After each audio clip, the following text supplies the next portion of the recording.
I think I was here on the first healthcare version, which was in the early days. Ransel had started, I think that was 2014, or was a Hopkins faculty and led sort of a panel, kind of like a lot of these that we heard from today, and they were fantastic. Thank you, Ransel, for being the great convener of talent and leaders that you are.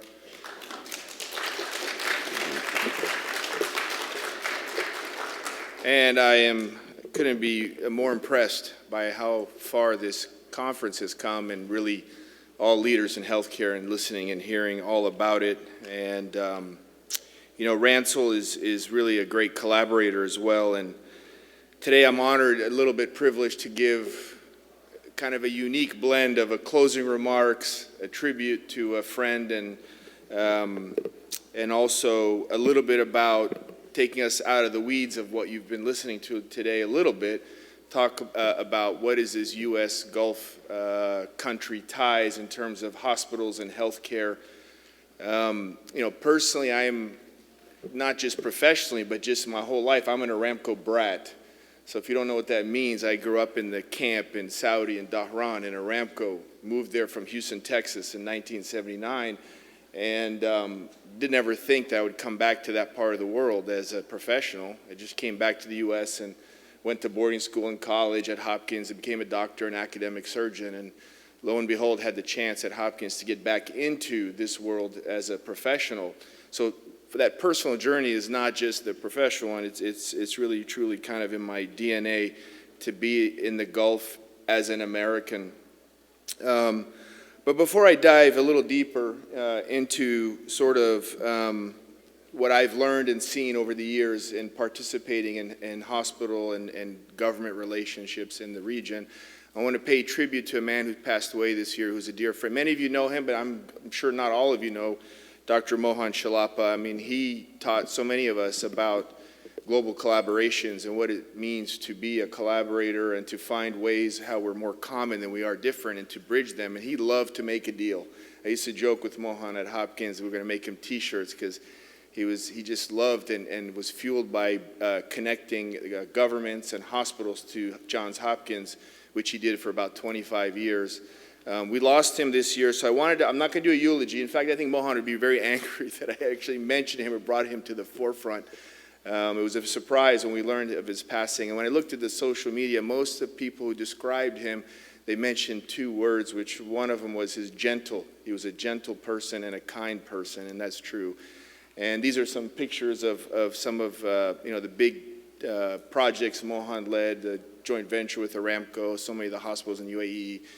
But he did so much that wasn't Johns Hopkins, and advised and developed so many of the companies that you hear and see about. So kudos to what he's done, and I just wanted to pay tribute to him. And I think collaborations don't happen in a vacuum, actually.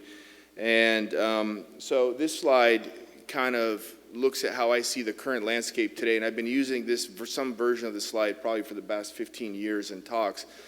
But I think we've seen and heard a lot today about some of the things between the market and then the healthcare delivery. And there's always a balance, in my view, about what's happening in that market, driving healthcare, the business of healthcare, but also what are the needs and our capabilities on the delivery side. And I think today, and that's why I put a little circle around it, of these four things that I sort of talk about, we really hear a lot and see and hear a lot about regionalization and the development of powerful, great institutions. And one of them is on the front of your agendas and the sponsors, the King Faisal Specialist Hospital. I think anyone in Saudi would recognize that this is a great hospital. We're all very proud of what it has become today. But I think this is an example. Cleveland Clinic Abu Dhabi, I hope in some years our affiliation, which also some slides with Cedars-Sinai at the View Hospital in Qatar, are the types of hospitals that are driving forward.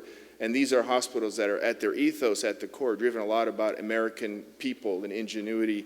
And so I think that certainly AI and technology dominated the conversation today, and they're dominating all of our sort of conversations happening out there. And I think digital transformation is a big component of that, and we heard a lot about that today.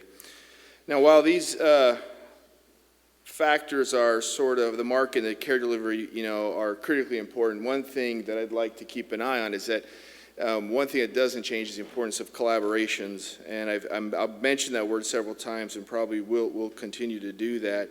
You know, the U.S. Have been forging ties, in the Gulf countries for a long time.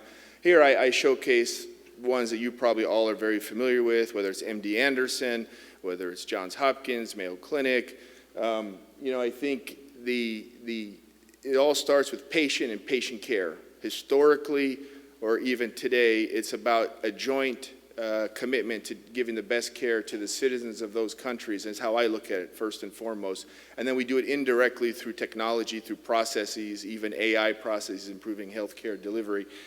And if you look back, I mean, it's not just since the 2000s. Really, if you go back, and I'm sure if you study this, you'll record others. This just came off the top of my head, going back to Bahrain with the American Mission Hospital in 1903. One that I'm familiar with, the Oasis Hospital in the 1960s. These are American missionaries that brought healthcare delivery to an area that didn't have any. Certainly, I think a little point many of you probably don't know, forget about the care of taking care of patients, but just the process. The Aramco Hospital in the 1950s was the first joint commission hospital, along with the American University Hospital in Beirut, two of them outside the United States. There was no such thing as JCI. The Joint Commission, through American physicians and relationships, actually accredited those hospitals way back in the 50s. And Aramco proudly has a letter that they have in their administrative offices that show that, and I think many of you probably would not know. We've been very involved in healthcare delivery, certainly the past 25 years. The Cornell-Qatar relationship's a massive one, right? Education and training and development. It's not the only one. I'm just giving examples. And then I think Hopkins has been very active in Cleveland Clinic and Mayo with their clinical care network now, and so many others. I don't mean to single them out, but it's just a reminder of, what I hear more and more today is often we lean into what maybe some of those things didn't do or didn't achieve from an expectations perspective, but the halo effect is tremendous. And the rapid development over 20 to 25 years to hospitals now that are some of the leading hospitals of the world, a lot of that happened through these relationships with U.S. hospitals, U.S. academic medical centers, and the people comes down to the relationships that were developed. And I think a lot of what I see and hear today through these offshoots and companies and technologies and even the nonprofits, a lot of that at today comes down to these strong relationships, human relationships between the Gulf countries and U.S. Cedars-Sinai actually, as I started to think through this, is similar. It has a very similar history to some of these hospitals I mentioned. In 1979, we were almost a brand new hospital in West Los Angeles. One hospital, as it's shown on the map here, and over a 50-year period have become the largest academic hospital system in the Western United States.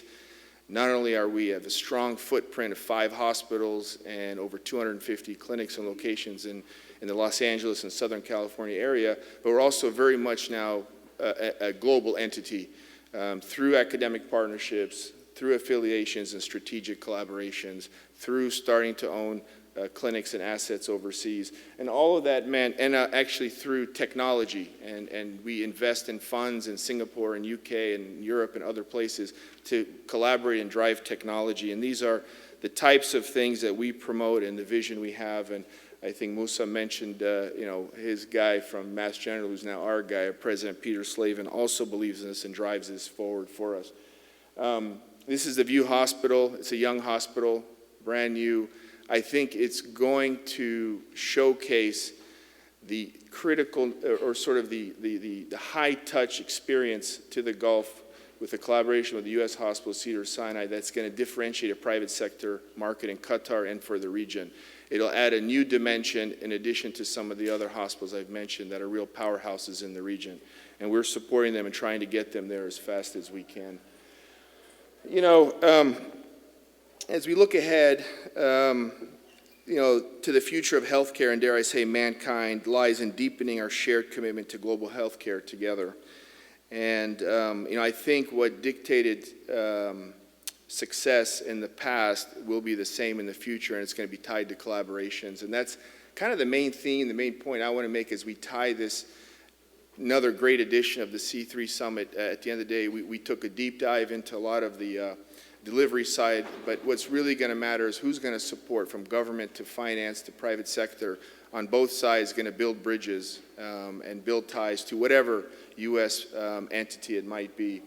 From my view, I do have, looking at the sort of the future as I see it, I think technology innovation will increasingly impact care delivery. I do think heightened consumer expectations are a reality, and as the demand, as consumers become more informed, the demand will be greater.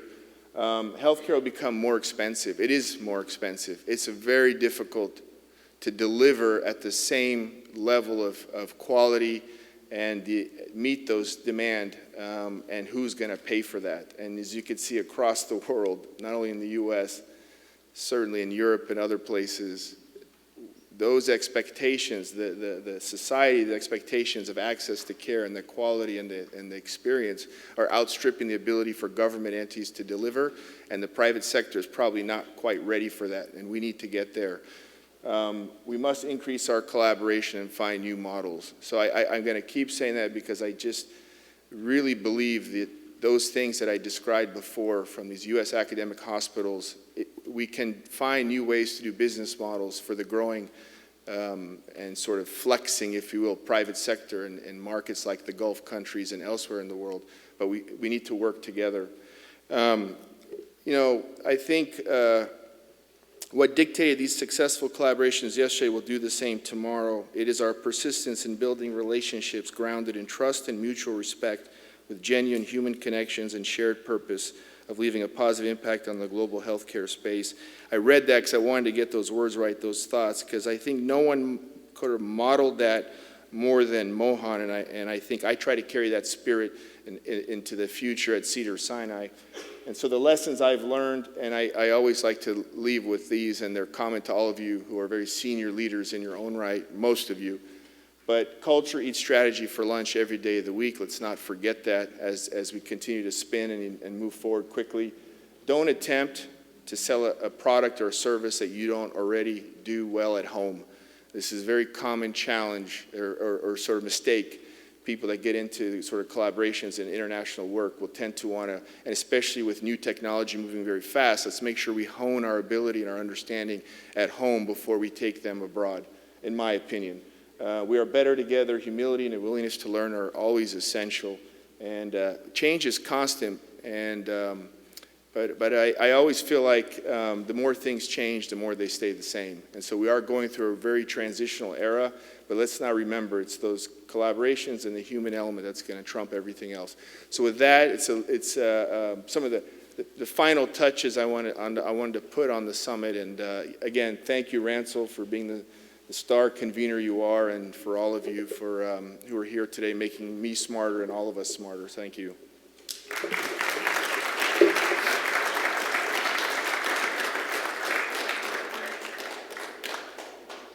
I just would like to say that you all made me smarter, by a landslide. So I look forward to the 15th. I can't believe it, the 15th year, inshallah. And I look forward to all of you coming back. And I hope you'll join us tonight. It's 345 Park Avenue South. I failed to put that South on there. So if you don't put South on, we'll never find you. But come to Cure and enjoy the evening and enjoy the company that we've all been able to share together. And it's really been a remarkable journey, and one that I continue to want to share with all of you, and hopefully you'll come back. Thanks so much.